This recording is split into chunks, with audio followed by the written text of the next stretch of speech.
ایک بندہ مومن کی حرمت تجھ سے زیادہ ہے۔ حضرات انسانی خون کی بڑی اہمیت ہے، آج تو قتل عام ہے، ہر جگہ عام ہو گئی یہ بات۔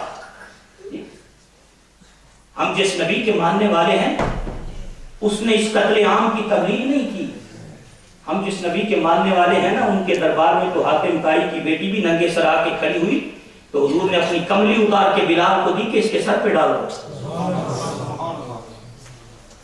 اپنی کالی کملی بلال کو دی، اس بچی کے سر پہ ڈال دی، ننگے سر کھڑی ہے۔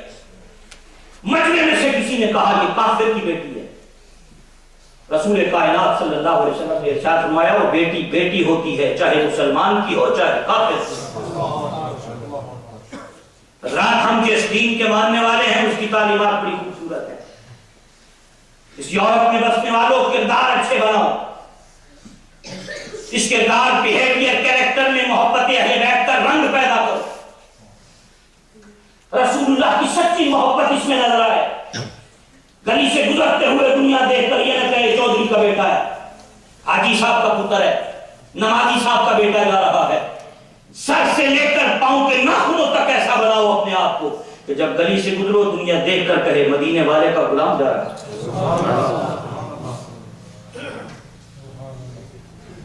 آج بدقسمتی سے برطانیہ کی جیلوں میں مسلمان ٹاپ آف دی لسٹ نظر آتے ہیں، علم کے میدان میں سب سے آخری صف میں مسلمان نظر آتے ہیں، معیشت میں سب سے پیچھے مسلمان نظر آتا ہے، سیاست کے میدان میں مسلمان سب سے پیچھے نظر آتا ہے۔ دنیا انگلیاں اٹھا رہی ہے، اخبارات میں آئے دن واقعات آتے ہیں، یہ گرومنگ میں مسلمان ملوث ہے، یہ فلاں، یہ ڈرگز کے اندر یہ مسلمان کام کر رہے ہیں، دنیا انگلیاں اٹھاتی ہے۔ میں حضرت ابو ذر غفاری رضی اللہ تعالیٰ عنہ کی بات پر اپنی گفتگو کو ختم کر دیتا ہوں۔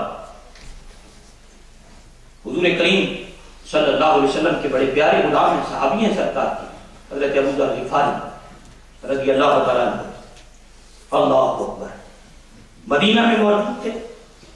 سیدنا عمر فاروق کا وقت تھا، عدالت میں کیس آیا، ایک نوجوان اجنبی کسی دوسرے دور دراز علاقے کا رہنے والا شہر مدینہ کے قریب سے گزر رہا تھا۔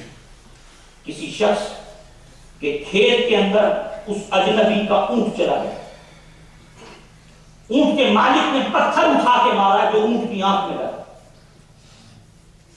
اونٹ شدت سے تکلیف سے بلبلا رہا تھا، اونٹ کے مالک نے بھی پتھر اٹھا کر جواب میں دے مارا۔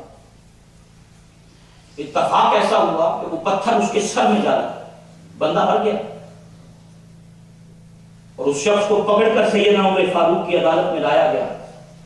دو نوجوان آئے، ان کا اس شخص نے ہمارے باپ کو قتل کیا۔ سیدنا عمر فاروق نے اس کیس کو سنا،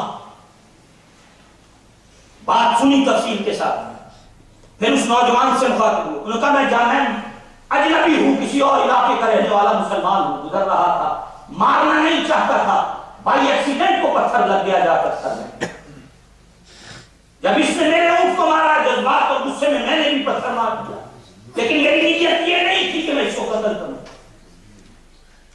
سیدنا عمر فاروق نے ان جوانوں کو کہا کہ خدا کے لیے اسے معاف کر دو، اور کہا نہیں ہم تو بدلہ لیں گے، اسے سزا ملنی چاہیے۔ کیس چلا، بات چیت ہوئی، آپ نے فرمایا ٹھیک ہے اگر تم معاف نہیں کرتے تو پھر جو سزا اس کی بنے گی اسے ملے گی۔ اب وہ جوان کہنے لگا میں یہاں سے کئی دن کی مسافت پہ رہتا ہوں، میرے اور بھی 2 بھائی ہیں، چھوٹے بچے ہیں، میرے پاس ان کی کچھ امانت ہے، میں چاہتا ہوں مجھے 3 دن کی مہلت دے دیں، میں ان کا مال انہیں لوٹا کر اور گھر والوں کو بتا کر پھر آ جاتا ہوں، کیا مجھے سزا ملنی ہے؟ سیدنا عمر فاروق نے فرمایا کہ اگر کوئی شخص تیری گارنٹی دے دے، ضمانت دے دے تو ہم تجھے 3 دن کی مہلت دے دیتے۔ اب وہ اجنبی شخص تھا، کھڑا ہوا، اس نے مجمع میں سارے طرف اس طرح دیکھا، اٹھا کر آنکھ اٹھا کر، اس پورے مجمع میں کوئی بھی بندہ اس کی مدد کے لیے نہ اٹھا، تو آخری صف میں بیٹھے ہوئے رسول اللہ کے صحابی حضرت ابو ذر غفاری کھڑے ہوئے، بڑی عمر تھی، اور انہوں نے کھڑے ہو کر ہاتھ اٹھا کر کہا امیر المومنین میں اس کی ضمانت دیتا ہوں۔ لوگوں نے کہا ضمانت کا معنی پتہ ہے نا، کہ اگر یہ نہ آیا تو اس کی سزا تمہیں بھگتنی پڑے گی. کہا ہاں میں ضمانت کا معنی سمجھتا ہوں. وہ نوجوان چلا گیا. 3 دن گزر گئے، عصر کا وقت آیا، وہ دونوں بھائی اکٹھے ہوئے ابو ذر غفاری کے پاس آ گئے کہ چلو عدالت میں. 3 دن کی مہلت دی تھی، ٹائم پورا ہو گیا ہے. آپ نے فرمایا ابھی سورج غروب ہونے تک وقت باقی ہے. اور جب سیدنا عمر کی عدالت میں پہنچے تو وہ جوان واپس آ گیا، وہ واپس لوٹ آیا. یہاں میں آپ کو ایک پیغام دینا چاہتا ہوں حضرات، آج امام علی مقام کی محبت میں جمع ہونے والے سیدنا عمر فاروق رضی اللہ تعالیٰ عنہ نے جب وہ نوجوان آیا تو اس سے پوچھا کہ تجھے یہاں کوئی بھی نہیں جانتا تھا، تنہا تھا، دور کا رہنے والا تھا، تو اگر نہ بھی آتا، چھپ جاتا یا کہیں اور چلا جاتا، کیا وجہ تھی کہ تو واپس لوٹ کے آیا اس عدالت میں اپنی سزا کو پورا کرنے کے لیے؟ اس آنے والے جوان نے ایک تاریخی جملہ کہا. اس نے کہا امیر المومنین میں اس لیے واپس آ گیا ہوں تاکہ دنیا انگلی نہ اٹھائے کہ مسلمان جھوٹے ہوتے ہیں. امیر المومنین میں اس لیے واپس لوٹ آیا کہ کوئی مسلمان کو الزام نہ دے کہ یہ وعدہ خلاف ہوتے. ان کی زبان پہ اعتبار نہیں کرنا چاہیے. میں رسول اللہ کا غلام ہوں، مجھے آقا کریم علیہ السلام کی تعلیمات میرے سامنے، میں اس لیے لوٹ کے آیا ہوں تاکہ کوئی انگلی نہ اٹھائے اسلام پر کہ اس اسلام کے ماننے والے وعدہ خلاف ہوتے ہیں. یہ جواب میں کہا اس جوان نے. حضرت ابو ذر غفاری سے پوچھا کہ تم اسے جانتے نہیں تھے، کیوں اس کی ضمانت دی؟ تو جواب میں سیدنا ابو ذر غفاری رضی اللہ تعالیٰ نے کھڑے ہو کر کہا امیر المومنین جب یہ آپ کی عدالت میں کھڑا تھا نا اور اس نے کھڑے ہو کر پورے مجمع کی طرف اس طرح دیکھا تو میں فوراً کھڑا ہو گیا کہ رسول اللہ کا ایک امتی مشکل میں ہے اور اس مشکل وقت میں کوئی اس مسلمان بھائی کی مدد کے لیے کھڑا نہیں ہو رہا. تو ابو ذر غفاری کھڑا ہو گیا کہ دنیا یہ نہ کہے کہ مسلمانوں میں ایک دوسرے کی مدد کرنے کا جذبہ ختم ہو گیا. میں اس لیے کھڑا ہو گیا کہ دنیا انگلیاں نہ اٹھائے کہ ان میں تو ایک دوسرے کی ہیلپ کرنے کا جذبہ ہی نہیں رہا. انہیں تو صرف اپنی ذات کی فکر ہے، دوسروں کا خیال نہیں رہا. میں نے اس لیے کھڑے ہو کر اس کی ضمانت دی. اور جب ان 2 بھائیوں نے دیکھا یہ معاملہ تو کھڑے ہو کر کہا عمر فاروق کی عدالت میں امیر المومنین ہم اسے معاف کرتے ہیں. کہا تم اب کیوں معاف کرتے ہو، اس دن معاف کیوں نہیں کیا جب میں نے تمہیں کہا تھا؟ تو وہ کہنے لگے ہم اس لیے اسے معاف کرتے ہیں تاکہ بعد میں دنیا کو یہ نہ کہے کہ مسلمانوں کے اندر ایک دوسرے کو معاف کرنے کا جذبہ ہی ختم ہو گیا. حضرات امام علی مقام کی محبت میں آج ہم جمع ہوئے. میں گزارش کر رہا ہوں کردار خوبصورت بنائیے. دنیا انگلی نہ اٹھائے یہ قتل کرنے والے ہوتے ہیں. اپنے اخلاق اچھے کیجئے، دنیا یہ نہ کہے یہ ڈرگ فروش ہوتے ہیں. اپنے کیریکٹر کو خوبصورت بنائیے، دنیا یہ نہ کہے یہ نفرتیں بانٹنے والے ہوتے ہیں.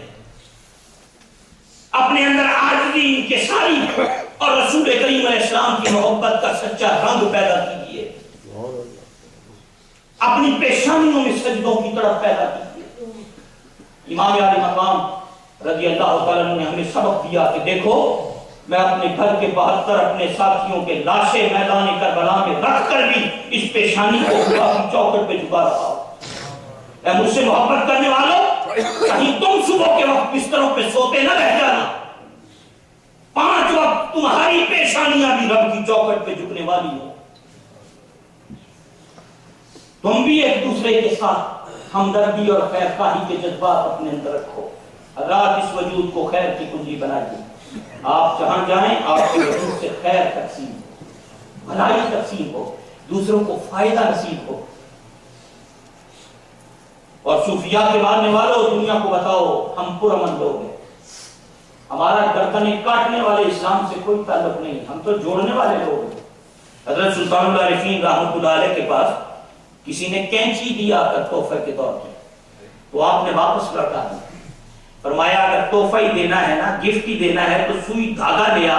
ہمارا کام کاٹنا نہیں، ہمارا کام جوڑنا ہے. جوڑنے والے بننا معاشرے کے اندر. اللہ تعالیٰ اپنے محبوب کریم علیہ السلام کا صدقہ ہمیں عمل کی توفیق نصیب فرمائے۔ آج ہم سب اس بات کا تہیہ کر کے جائیں کہ آج کے بعد 5 وقت یہ پیشانی خدا کی چوکھٹ پہ جھکا کرے انشاءاللہ۔ آج سے میں قرآن کی تلاوت کو معمول بناؤں گا، اپنے والدین کے ساتھ ان کا ادب و احترام اور حسن سلوک کو اپنا معمول بناؤں گا، پڑوسیوں کے ساتھ حسن سلوک کروں گا، اس وجود کو خیر کی کنجی بناؤں گا۔ اللہ تعالیٰ مجھے، آپ کو، ہم سب کو عمل کی توفیق دے۔ وما علینا الا البلاغ المبین۔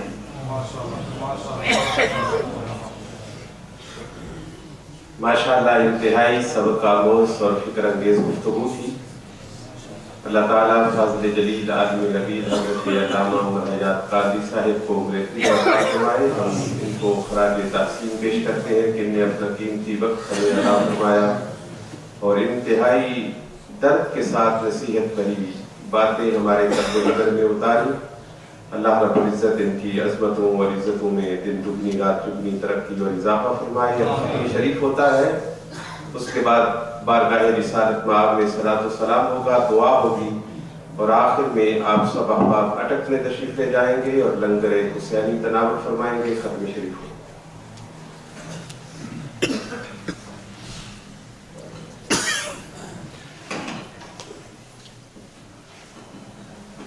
اعوذ باللہ من الشیطان الرجیم، بسم اللہ الرحمن الرحیم۔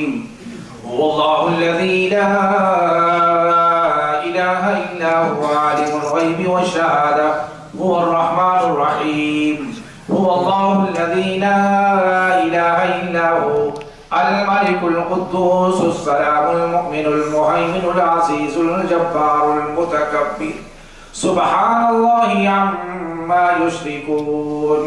هو اللہ الخالق البارئ